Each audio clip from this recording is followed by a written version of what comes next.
The Snitch Next Door, Part 3. The Spy Who Lived Next Door. I didn't sleep that night.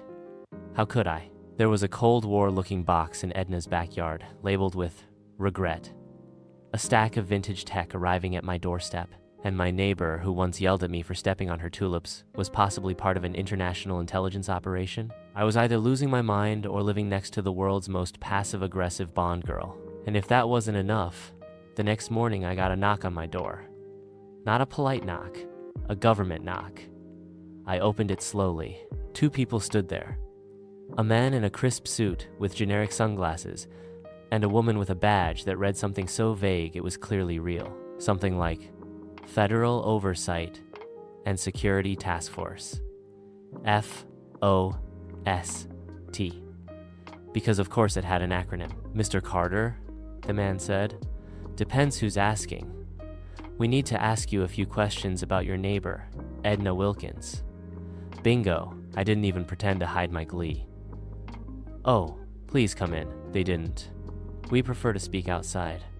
Of course, no microphones. They started asking about suspicious packages, radio frequencies, and whether I'd seen any unusual visitors. I told them the truth mostly. I mentioned the packages, the sneaking around, the birdbath box. Left out the whole midnight hedge crouching thing. Then I asked the question that had been burning inside me for days. Who is she? They exchanged a look. The woman sighed. Classified. Seriously? The man leaned in a little. Let's just say she was very active during the Cold War. Not many of her kind left.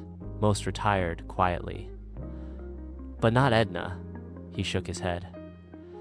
Edna Wilkins doesn't do quiet. After a few more vague warnings and a reminder not to interfere further, they left, which, naturally, made me want to interfere immediately. That evening, I spotted Edna watering her roses like she hadn't just been investigated by people who probably had retina scanners in their watches. I walked over. Rough morning? I asked. She looked up, smiled. Oh, those two? Amateurs. They've been trying to get into my shed for years. She didn't even deny it. So it's true? I asked. The spy stuff? She paused. Then, in a voice low enough to make me lean in, she said, I wasn't just a spy, dear. I was a handler. I ran operations out of East Berlin, Cairo, and somewhere you've probably never heard of. Then I retired, moved here, grew roses. I stared at her. Why this neighborhood? She looked up at her house. Because no one believes anything exciting happens here. Fair point. And the snitching? I asked. All the complaints? The binoculars? Her eyes twinkled. Surveillance is a habit, she said. And most of it was just to keep my skills sharp. But you were interesting. Always just on the edge of breaking a rule. Always testing boundaries. I needed to keep an eye on you. I blinked. So I was your training target? She shrugged. You kept me busy. I didn't know whether to feel honored or violated. But the real reason I started watching closely, she said, lowering her voice again, is because someone else is watching you. What? I intercepted a transmission, coded but sloppy. They're tracking you, not me, you. My blood went cold. Who? I asked. She turned toward her house. Come back tonight, midnight, and bring that floppy disk you opened. How do you know I opened it? She didn't answer, just winked. Midnight. I showed up with the disk. She led me to her basement, which I'd always assumed was just a dusty storage space. Wrong.